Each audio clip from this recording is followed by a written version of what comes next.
type capstan type capstan ဆိုတာက variable တစ်ခုကို data type တစ်ခုကနေနောက်တစ်ခုကိုပြောင်းတဲ့ process ကိုပြောတာပါအဲ့တော့ဥပမာအားဖြင့် variable ၄ခုရှိတယ်ဆိုပါစို့ name age ပြီးရင် GPA is student အဲ့တော့ name က string data type အဲ့တော့သူ့ရဲ့နာမည်ထည့်မယ် Burma Gold ပြီးရင် age ကကြတော့ integer data type GPA ကကြတော့float data type is student ကကြတော့ boolean data type တွေကို variable တစ်ခုရဲ့ data type ကိုစစ်ချင်တယ်ဆိုရင် type ဆိုတဲ့ function ကိုသုံးပြီးစစ်လို့ရတယ်အဲ type ဆိုတဲ့ function ထဲမှာကိုစစ်ချင်တဲ့ variable နာမည်ရေးမယ် name name နောက်အခု run လိုက်မယ်ဆိုရင်ဘာမှ output ထုတ်ပေးမှာမဟုတ်ဘူးအဲ့တော့ဒီ type function ကနေပြီးတော့ပြန်ထုတ်ပေးတဲ့ output ကိုဒီ console မှာတွေ့ကျင်တယ်ဆိုရင်ဒါအောင်ကျွန်တော်တို့ print ဆိုတဲ့ function ထဲမှာထပ်အုပ်ပေးဖို့လိုတယ်အဲ့တော့အခုဒီအောင် run လိုက်မယ်ဆိုရင် name က string data type age က integer GPA က float is student က boolean okay data type တွေလည်းသိပြီဆိုရင်တို့ data type တစ်ခုကနေပြီးနောက်တစ်ခုကိုပြောင်းကြည့်ဥပမာ age က integer အဲ့ဒါကို integer ကနေပြီးတော့ float ဖြစ်ပြောင်းမယ်အဲ့လိုပြောင်းမယ်ဆိုရင်ဒီအပေါ်က float function ကိုသုံးရမယ်အဲ့တော့ integer ကနေပြီးတော့integer ကနေပြီးတော့ float ကိုပြောင်းမယ်အဲ့တော့ဘာကိုသုံးရမလဲဆိုရင် float function ကိုသုံးရမယ်သူ့အထက်ထဲမှာကိုပြောင်းချင်တဲ့ variable နာမည်ကိုရေးမယ် age အဲ့တော့ float ကိုဒီ function ကိုခေါ်လိုက်ပြီဆိုရင်သူက float data float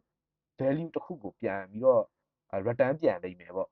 အဲ့ return ပြန်လာတဲ့ value ကိုတနေရာမှာသွားသိမ်းထားဖို့လိုတယ် variable တစ်ခုတည်းသွားသိမ်းထားဖို့လိုတယ်အဲ့တော့သိမ်းကျင်တယ်ဆိုလို့ရှိရင် variable အသစ်ဆောက်လို့ရတယ် new age ဆိုပြီးတော့ variable အသစ်ဆောက်ပြီးသိမ်းလို့ရတယ်ဒါမှမဟုတ်ရင်သူ့ငကို age ဆိုတဲ့ variable ထဲမှာပဲပြန်ပြီးတော့လည်းသိမ်းလို့ရတယ်အဲ့တော့ဒါသိမ်းလိုက်မယ်သိမ်းပြီးသွားလို့ရှိရင်ဒါ print ထုတ်ကြည့်မယ် print age ပြီးသွားရင်သူ့ရဲ့ age ရဲ့ပြောင်းသွားတဲ့ data type ကိုပါထုတ်လိုက်အဲ့ဒါဆိုရင် run လိုက်မယ်ဆိုရင် age ကဒီအပေါ်မှာတော့25ကိန်းပြည့် integer ကကိန်းပြည့်အောက်မှာကျတော့ဒသမကိန်းပါလာတယ် float ဖြစ်သွားတယ်ဒါကြောင့်မလို့ဒသမကိန်းပါလာတယ်သူ့ရဲ့ class ကလည်း float ဆိုပြီးပြောင်းသွားတယ် okay ဒီဟာပြီးသွားရင် integer ကနေ float ပြောင်းပြီးသွားရင်ပြောင်းပြန် float ကနေပြီးတော့ integer ပြောင်းကြည့်မယ်အဲ့တော့ float ကနေ integer ပြောင်းမယ်ဆိုရင်ဘာကိုခေါ်ရမလဲဆိုတော့ int function ကိုခေါ်ရမယ် int ပြီးရင်ကိုပြောင်းချင်တာက GPA က float GPA ကို integer ပြောင်းမယ်ဆိုရင် GPA ကိုရဲထည့်မယ်ပြီးရင် float ပြောင်းပြီးထွက်လာတဲ့တန်ဖိုးပေါ့နော်တန်ဖိုးအသစ်ကိုသိမ်းချင်တဲ့အထဲမှာသိမ်းလို့ရတယ်ခုနပြောသလို new ဆိုပြီးတော့new မဟုတ်ဘူးပေါ့နော်ကိုကြိုက်တာဥပမာ GPA2 အဲ့လိုမျိုးသိမ်းလဲရတယ်ဒါမှမဟုတ်ရင် GPA new ဒါမှမဟုတ်ကိုကြိုက်တာ new GPA အဲ့လိုမျိုးကိုကြိုက်တာသိမ်းလို့ရတယ်ဒါပေမဲ့ဒီမှာကတော့သူ GPA ထဲမှာပဲပြန်သိမ်းလိုက်မယ်သိမ်းပြီးသွားလို့ရှိရင်သူ့ကို print ထုတ်ကြည့်မယ်သူ့ရဲ့ data type ပြောင်းသွားတဲ့ data type ကိုပါ print ထုတ်မယ်ထုတ်လိုက်တဲ့အခါမှာ 3.4 ကနေပြီးတော့ဒသမကိန်းပျောက်သွားပြီးတော့3ပဲဖြစ်သွားတယ်ပြီးရင်သူ့ရဲ့ data type ကလည်း integer ဖြစ်သွားတယ်အဲ့3.4မဟုတ်ဘဲနဲ့3.6ဆိုရင်ရောသူက9ကျော်သွားပြီဆိုအပေါ်တက်သွားပြီ4ဖြစ်သွားမလားမဖြစ်သွားပါဘူး3ပါပဲသူကအောက်ကိုပဲဆင်းပါတယ်အပေါ်မတက်သွားပါဘူး3.9ဆိုရင်ရော3.9လည်း3ပါပဲ3.4ပဲပြန်ထားရလိုက်မယ် okay integer ကနေ float ပြောင်းပြီးပြီ float ကနေ integer ပြောင်းပြီးပြီဆိုရင် integer ကနေပြီးတော့ string ကိုပြောင်းကြည့်မယ်integer to string age က integer age ကို string ပြောင်းကြည့် string ပြောင်းမယ်ဆိုရင်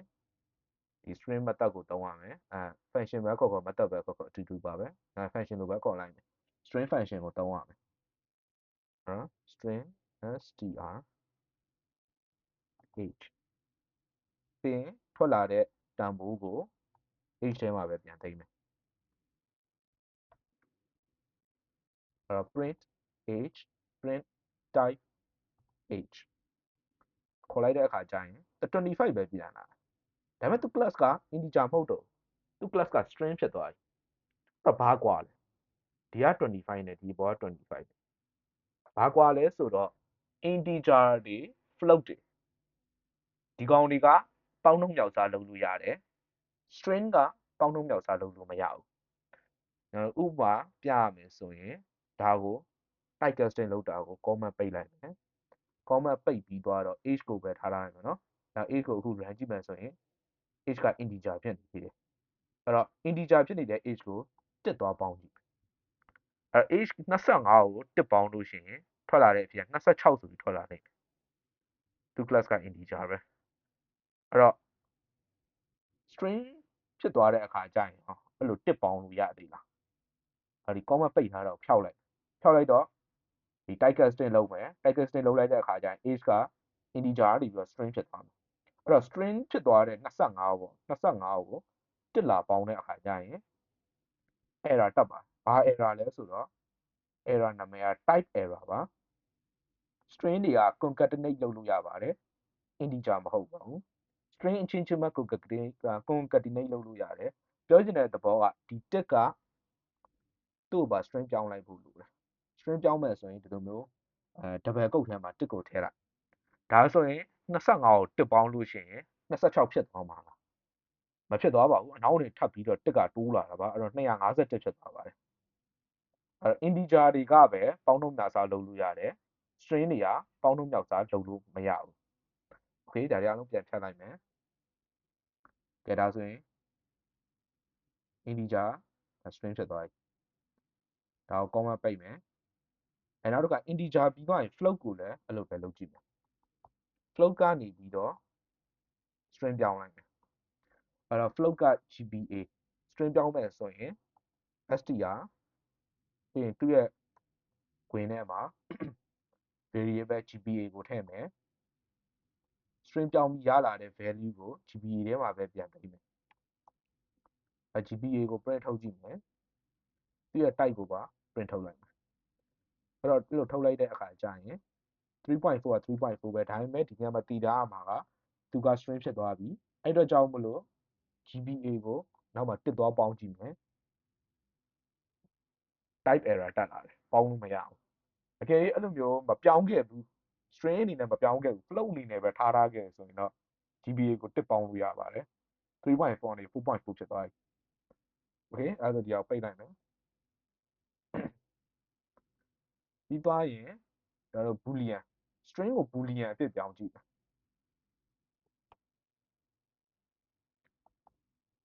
string ကို boolean အဖြစ်ပြောင်းကြည့်မယ်အဲ့တော့သူ့ရဲ့ function boolean function ကိုခေါ်မယ် string က name သူ့ရဲ့ variable name ကိုထည့်မယ်ရလာတဲ့အဖြေကိုလည်း name ထဲမှာပဲပြန်သိမ်းမယ်အဲ့ name ကို print ထုတ်ကြည့်အောင်သူ့ရဲ့ data type ကိုလည်း print ထုတ်ကြည့်မယ်ဒါ true ဆိုပြီးထွက်လာတယ် boolean မှာတန်ဖိုးကနှစ်ခုပဲရှိတယ် true or false သူရဲ့အဓိပ္ပာယ်က name ဆိုတဲ့ variable ထဲမှာတဲ့ဒီတန်ဖိုးတစ်ခုခုရှိနေလားပေါ့ကြိရှိနေတယ်ဆိုရင်သူက true ဆိုပြီးထွက်လိုက်မယ်ကြိမရှိဘူးဆိုမှသာ false ဆိုပြီးထွက်လိုက်မယ်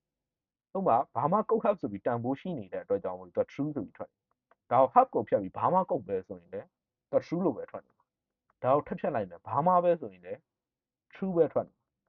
b တစ်လုံးပဲထားတာလဲ true ပဲထွက်တယ်ဒါပေမဲ့ဘာမှမထားထားဘူးအလွတ်ကြီးဖြစ်နေတယ်ဆိုရင်ဒါအခါကျရင် false ဆိုပြီးတော့ထွက်လာဒီ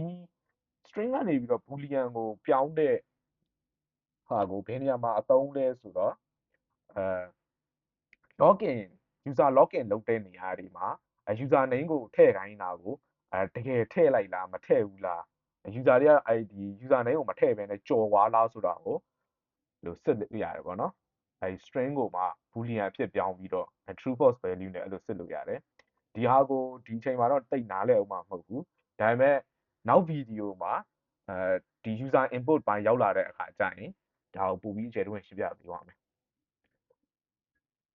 okay အဲဆိုရင် type casting လုပ်တဲ့ function ဒီက၄ခုရှိတယ် string int float boolean integer တွေနဲ့ float value တွေကပေါင်းနှုန်းများစားလုပ်လို့ရတယ်ဒါပေမဲ့ string ကကြတော့ပေါင်းနှုန်းများစားလုပ်လို့မရဘူး boolean function ကိုဘယ်နေရာမှာသုံးလဲဆိုရင် variable တစ်ခုထဲမှာ data ရှိလားမရှိလားစစ်တဲ့အခါဒီမှာ boolean function ကိုသုံးတယ် okay bye bye